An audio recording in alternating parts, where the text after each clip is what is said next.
Hello and welcome. I am the Suit&Tie Dip&ChewGuy, and this is the number 4 review of series number 15. Series number 15 is fruit, with the exception of peach products because the peach series has already been done and is in the playlist section. So as you just saw, this will be of Timberwolf Apple. I have never had this product, but I am thinking, although it may not be the greatest, it can't be worse than the first 3 reviews of this series. So let's take a look at the packaging. So you have a sticker on a pretty crappy Pinkerton silver lid. It's on a okay flexible, pliable plastic can. Everything is fairly straightforward there. The color is, they're going for like an apple green, but if it is an apple, it's going to be one of those green ones that's sort of mixed with the yellow ones, if you know what I'm talking about. So it's sort of yellow in the center around the O and the L and fades out to a lime towards the edges. Going around to the side, you have branding, barcode, manufacturer's information, which I will get back to. More branding and the website up top, that is timberwolfsnuff.com. Pretty nice website. Last time I was there, which hasn't been real recent. Warning label and back around to the branding. So this product is from the Pinkerton Tobacco Company of Owensboro, Kentucky, the makers of Redman, of Timberwolf, of Longhorn.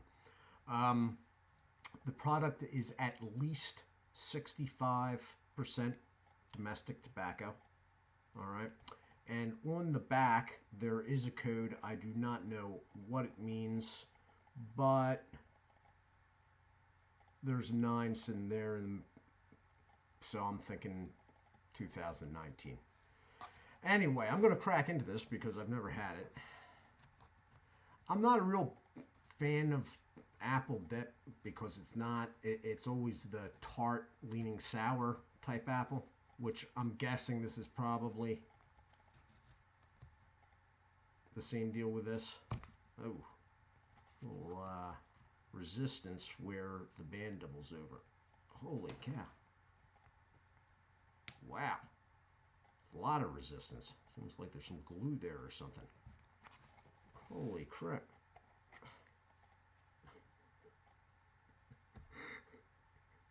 It's still not cut. All right. Whoa. Man, I don't know what it's with the apple with these things, but holy crap. I'm trying to get it off without ripping the label off the lid. I want the can in fairly good shape because I'm pretty damn sure this is going to be the only time I ever buy this. So the cut is that, which is sort of all over the place. You got really small stuff, longer stuff, thicker stuff, you know. I'm not expecting this to be, some wonderful product, and it's not going to be something I overly care for. I know that. But here's the thing. A flavor that I don't overly care for doesn't necessarily mean the product's no good. It's just I don't care for apple when it's involved in dip. It's a really, really strong, very tart, sour smelling apple, like a Granny Smith apple. I don't like it, but it's not covering anything. I'm not getting the feeling that there's something there smell-wise in the background that the apple is sort of masking. It's just a really strong apple smell. In the can, it's pretty moist. I've heard people talking before, like when the Longhorn Peach came out, they're saying, oh, well, at least this stuff will be moist because the Timberwolf Peach, whenever I get it, it's dry. I don't think I have ever gotten a dry Timberwolf product, ever. I don't know where these people are. And I can't imagine my area is moving tons of this stuff. So my only problem with Timberwolf is the lids.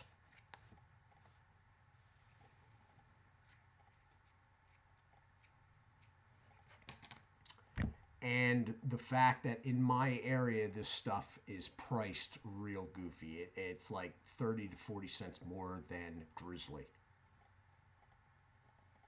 What? Yeah, so.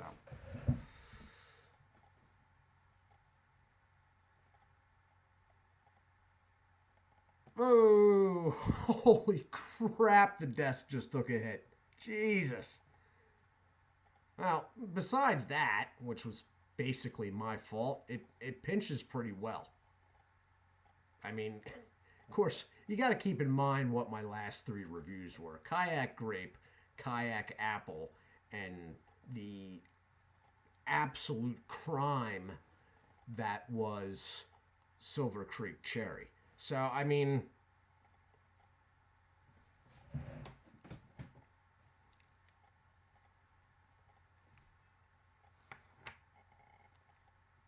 I'll be back in a minute.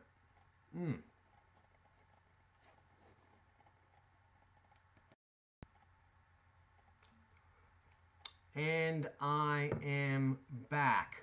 Okay. It's an all right product. I mean, it's not a flavor I like. I would rather dip the most wintergreen of wintergreens before I dipped this flavor of apple. I mean, I'm a big fan of Stoker's Apple Chew, but that's like sort of like a warm apple pie type apple. This is very tart, almost, you could say sour. Now, I am going to keep this can around in my fridge because I'd like to see how this compares to the Stoker's apple, which I am also not a fan of. I've only ever had it once or twice, but it's just not my thing. The Granny Smith sour apple deal, tart, real tart, sour, whatever you want to call it, it's just not for me. That said, the product is all right, though. I mean, I don't like the flavor, but compared to what I've done thus far in the series, this is so much better. There's nothing shady about it. You know, the cut was all right. I mean, really, if you're getting this priced how it's supposed to be priced, then, you know, the cut is all right. There's nicotine. It's not terribly high, but you know what? Some of the Timberwolf products are actually pretty high up on the limited numbers that are available. Their wintergreen, I believe, rate's pretty high. So it's not terribly high, but you know what? I have a feeling that the premium products in the series, they're all from SKOAL, they're not going to be much higher. There's not going to be much, you know. Number one, SKOAL Cherry is about as weak nicotine-wise as you can get in dip. The only things that are weaker are Hawken, which is actually chew, and Cooper, which I highly aggressively suggest that you never even think about trying. So the nicotine's okay for what it is. The flavor is sour. Some people may say it's tart. I'm going to have to say it's sour. That said, it actually does act like something sour in your mouth and it juices up. Spit's all right. At least I'm not foaming up like some of the other products I've already done. The cut, as I said, is, you know, it's all right. I had a spill on the desk here, but that was more my fault than anything. The cans, well, number one, they're real generic looking on the backs, but the cans are actually okay. They don't give too much on the sides like some of the cheaper, like CN products. The lids are absolutely terrible. Now, they do snap down fairly well, but something like that, that's just, I don't want that in my pocket. Not if I'm moving around. So, packaging is, you know, flavor is not for me, but if you like sour stuff and you like apple, like Granny Smith apples, you may like this. I think they've got the flavor. I don't like the flavor, but I think they've pretty much nailed it. If you get what I'm saying. I don't like it, but I think they have it. I think the way they've done it and the way it comes across is correct. You see what I mean? So if you like Granny Smith apples and sour type stuff, give it a try. It's not a bad product. I have an issue with the lid, and personally, which just is my personal preference, the flavor. Cut's all right, though. There's nicotine there. I'll probably leave this in. Spit's all right, although I am running a little dry today. And that is about it. It's far and above better than the Kayak products or the Silver Creek. There's nothing shady about it. It's got okay nicotine. The lid would be better. I mean, there's a proper way you can do a plastic lid. Red Seal and Husky are proof of that. And why Pinkerton carries on. The funny thing is, on the website for Timberwolf, they go to great length to explain why they have these lids. Like they're saving you money. Dude. When this thing opens up, right, in my blazer pocket, and I got a dry cleaning bill, you're not saving me money.